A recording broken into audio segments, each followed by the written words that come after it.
केंद्रीय मंत्री नितिन गडकरी ने नागपुर में रोड शो किया। भारी संख्या में जुटे समर्थक। नागपुर से लोकसभा उम्मीदवार हैं नितिन गडकरी।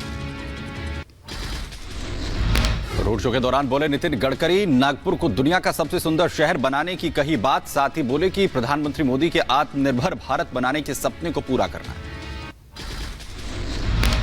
के सहयोग से हमारे नागपुर को हिंदुस्तान का सबसे सुंदर, स्वच्छ और प्रदूषण मुक्त शहर बनाना है। हम टाइगर कैपिटल है, अब लॉजिस्टिक कैपिटल हमको बनना है।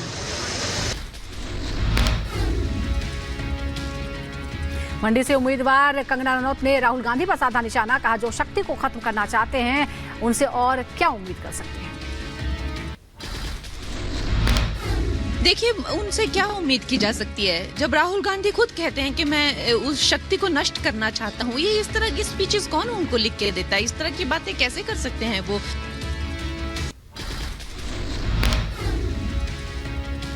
सीट बंटवारे के बाद पप्पू यादव ने किया पूर्णिया से कांग्रेस के सिंबल पर चुनाव लड़ने का दावा। 4 अप्रैल को पूर्णिया सीट से करेंगे नामांकन। 4 तारीख को आप पूर्णिया की जनता की भावनाओं के अनुकूल कांग्रेस की झंडा पूर्णिया की धरती पर फहराए जाएंगे। केसी त्यागी का कांग्रेस पर हमला। कहा, पप्पू यादव को पूर्णिया से टिकट न मिलना कांग्रेस की हार है। ये नेशनल पार्टी का स्टेट पार्टी के सामने आत्मसमर्पण है। लोकसभा चुनाव को लेकर तमिलनाडु के सीएम एमके स्टालिन ने कसी कमर। डीएमके सलेम उम्मीदवार के साथ शुरू किया चुनाव अभियान।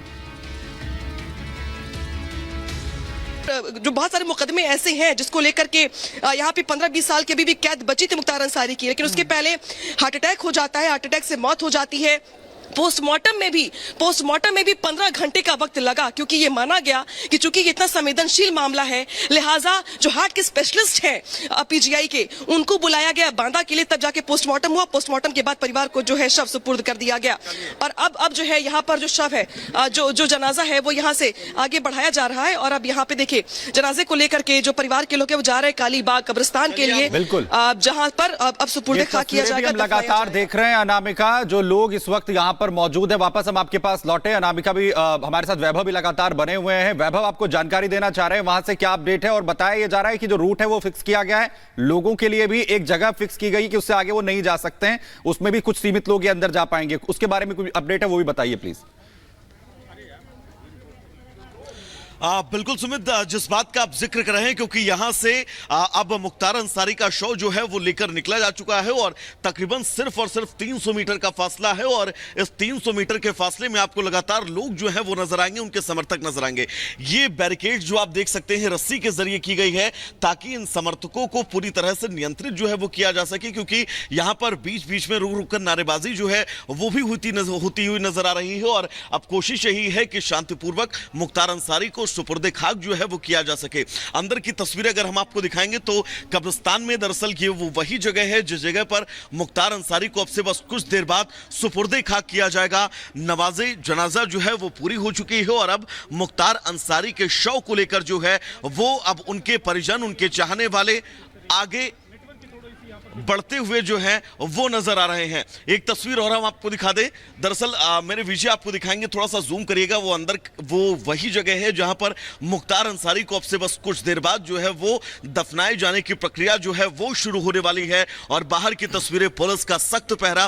पुलिस के सख्त पहरे के बीच आप ये भी देख सकते हैं कि लोग जो है उनकी संख्या बढ़ती जा रही है। हालांकि दोनों तरफ बैरिकेड्स किए गए हैं। एक बार अगर आप दाहिनी तस्वीर दिखा पाए तो लगातार जो समर्थक है मुख्तार अंसारी के, उनके आने का सिलसिला जो है वो लगातार जारी है। लोग यहां पर बड़ी संख्या में पहुंच रहे हैं। पुलिस प्रशासन भी पूरी तरह से मुस्तैद हो और एडमिनिस्ट्रेशन ने जो जिम्मेदारी अपने कंधे पर ली है कि किसी भी तरह से कानून व्यवस्था। ये तस्वीर आप देखिएगा, एक बार बाएं तस्वीर दिखाएगा, ये बड़ी संख्या में लोग जो बने रहिए वैभव। इस बीच बड़ी खबर आपको बता दें, लखनऊ से लगातार गाजीपुर पर नजर है। पल पल की रिपोर्ट ले रहे हैं सीएम योगी। एसीएस गृह और डीजीपी उन्हें जानकारी दे रहे हैं। मौजूदा हालात की पल पल की अपडेट ली जा रही है। जैसा कि हम आपको बता रहे हैं कि कई जिलों में सुरक्षा बढ़ाई गई है। खासतौर पर हम गाजीपुर और आसपास के इलाकों की अगर हम बात करें, मोहम्मदाबाद गांव के आसपास की बात करें तो भारी सुरक्षा बल है और पूरी तरह से एहतियात बरती जा रही है। बड़ी तादाद में फोर्स की तैनाती है और सीएम खुद इस मामले की पल पल की अपडेट ले रहे हैं। तस्वीरें भी हम आपको लगातार दिखा रहे हैं किस तरह से जनाजा निकला है और उसमें बड़ी तादाद में लोग हैं। हालांकि उनके लिए भी कई तरह की गाइडलाइंस प्रशासन ने जारी की है। डीएम और डीएसपी, एसपी सब मौके पर तैनात हैं और अनामिका, वैभव और अजय हमारे साथ लगातार बने हुए हैं। अजय, बस कुछ ही समय बचा हुआ है और ये तस्वीरें जब हम बात करते हैं मुख्तार अंसारी की, तो आप कितने ही बड़े बाहुबली क्यों ना हो, अंत समय में आपको दूसरों के कंधे के सहारे ही जाना पड़ता है, आखिरी सफर तय करना पड़ता है। बिल्कुल ही बड़ी बात बताई आपने और असर भी दिखाई दे रहा है। अब जब भीड़ पहुंची है सीधे दरवाजे पे, अफजाल अंसारी सबसे पहले जो सांसद हैं, परिवार के प्रमुख हैं, वो इस समय दरवाजे से अंदर जा चुके हैं। लेकिन पुलिसकर्मी जो है, भीड़ अब, मैं पहले ही कह रहा था कि अब हर तरफ से भीड़ धीरे धीरे कब्रिस्तान की तरफ आ रही है। भीड़ अब देखिए कितनी ज्यादा बढ़ गई है और इस बीच पुलिस हटाने की कोशिश कर रही है, लोगों को रोकने की कोशिश कर रही है। बेहद आवेश में लोग भी दिखाई दे रहे हैं, एग्रेशन में दिखाई दे रहे हैं। पुलिसकर्मी लगातार व्यवस्था बनाए रखने की कोशिश कर रहे हैं। अंसारी परिवार के जो लोग हैं उन्हें आगे बढ़कर अंदर कराया जा रहा है। परिवार के एक आदमी गेट पर खड़े हैं जो हाथ से मार करके इशारा करके आगे बढ़वा रहे हैं। अफजाल अंसारी ने अंदर जाने से पहले लोगों से दरख्वास्त की कि यहीं रुकिए, अंदर मत जाइए करके, और वो अंदर चले गए। अंदर की तरफ दिखाते हैं तस्वीरें आपको, देखिए एक पेड़ के नीचे तमाम लोग खड़े दिखाई दे रहे हैं। संभावित है कि उसी जगह पर उस कब्र को खोदा गया है जहां पर सुपुर्दे खाक किया जाएगा मुख्तार अंसारी को। और इन गलियों से, जिन गलियों में खड़े होकर हम ये बात कर रहे हैं, इन गलियों से एक समय था जब गुजरते थे मुख्तार अंसारी, उनका काफिला गुजरता था तो जो रुतबा दिखाई देता था, जो रुतबा था, जो असर था, वो दिखाई देता था। लेकिन आज नमाजे जनाजे के बाद अब से कुछ देर में कंधों पर उनका जो शव है। बिल्कुल अजय, वैभव और अनामिका, आप तस्वीरें दिखाते रहिए, हम फिर आपके पास लौटेंगे तो कुछ ही देर बाद सुपुर्दे खाक यानी दफना दिया जाएगा शव को मुख्तार अंसारी के, और जो कब्रिस्तान है वहां तक शव पहुंच गया है। अपडेट देंगे, लेकिन इस बीच दिल्ली से बड़ी खबर आपको बता रहे, दिल्ली के एक और मंत्री को ईडी ने समन भेज दिया है। आपको बता दें कि कैलाश गहलोत जो दिल्ली सरकार में मंत्री हैं, उनको भी अब ईडी ने तलब कर लिया है, समन उनको दिया है। तो पहले से ही मुख्यमंत्री और पूर्व डिप्टी सीएम जेल के अंदर हैं, सत्येंद्र जैन जेल के अंदर है, और अब कैलाश गहलोत को भी समन दिया गया है। शराब घोटाले से जुड़ा हुआ ही ये मामला है जिसमें ये समन भेजा गया है। दिल्ली में वर्तमान में परिवहन मंत्री हैं कैलाश गहलोत और अब एक और मंत्री को ईडी का समन। पूरी सरकार ही मुश्किल में है। सीएम पहले से ही जेल में हैं, इस्तीफा नहीं दे रहे हैं, इस्तीफे की मांग हो रही है। लेकिन इस बीच एक और मंत्री को समन मिलने से जाहिर तौर पर दिल्ली सरकार को एक और बड़ा झटका लगा है। अब देखना होगा कि गहलोत की तरफ से इसका क्या जवाब दिया जाता है, क्योंकि लगातार दिल्ली सरकार के मंत्री यही कह रहे हैं कि उनके खिलाफ कोई बदले की कार्रवाई हो रही है, परेशान किया जा रहा है। और तस्वीरें हम आपको दिखा रहे हैं। देखिए, सबसे पहले मनीष सिसोदिया, केजरीवाल और अब अशोक कैलाश गहलोत। लोमस हमारे सहयोगी इस खबर पर ज्यादा जानकारी के साथ यहां पर जुड़ रहे हैं। लोमस, क्या अपडेट मिल पा रही है कैलाश गहलोत को जिस तरीके से बुलाया गया?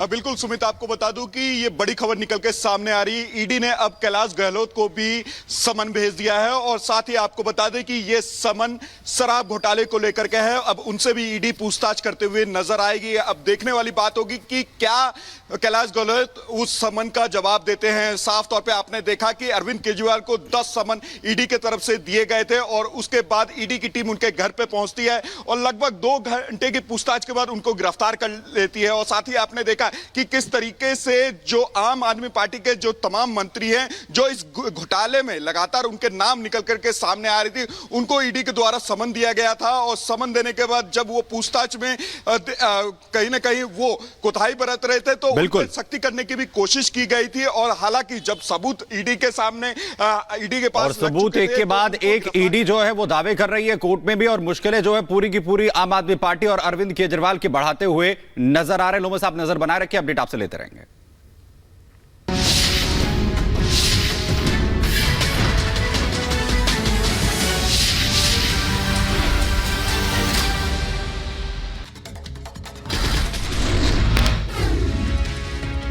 केंद्रीय मंत्री नितिन गडकरी ने नागपुर में रोड शो किया। भारी संख्या में जुटे समर्थक नागपुर से लोकसभा उम्मीदवार हैं नितिन गडकरी। रोड शो के दौरान बोले नितिन गडकरी, नागपुर को दुनिया का सबसे सुंदर शहर बनाने की कही बात, साथ ही बोले कि प्रधानमंत्री मोदी के आत्मनिर्भर भारत बनाने के सपने को पूरा करना है। के सहयोग से हमारे नागपुर को हिंदुस्तान का सबसे